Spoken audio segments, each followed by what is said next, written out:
జిల్లా కాజీపేట కీర్తన హత్య కేసులో సంచలనం. నిందితుడు వెంకటేష్ పరారీ యత్నం. పోలీసులు కాల్పులు.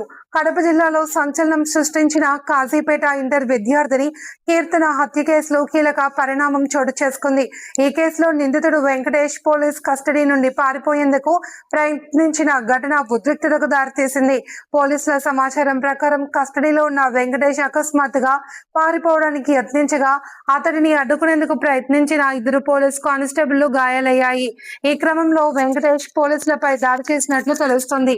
పరిస్థితి అదుపు తప్పుతూ ఉండడంతో పోలీసులు కాల్పులు జరిపారు.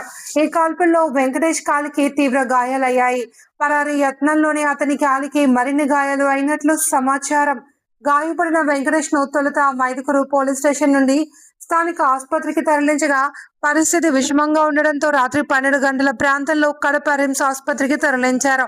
ప్రస్తుతం అతనికి ఐసీయూలో వైద్యులు చికిత్స అందిస్తున్నారు. గాయపడిన ఇద్దరు పోలీస్ సిబ్బందికి మైదుకూరు ప్రభుత్వ ఆసుపత్రిలో చికిత్స కొనసాగుతుంది. ఈ ఘటనతో జిల్లాలో ఉద్రిక్త వాతావరణం నెలకొంది. పోలీసులు కేసుపై మరింత దర్యాప్తు కొనసాగిస్తున్నారు.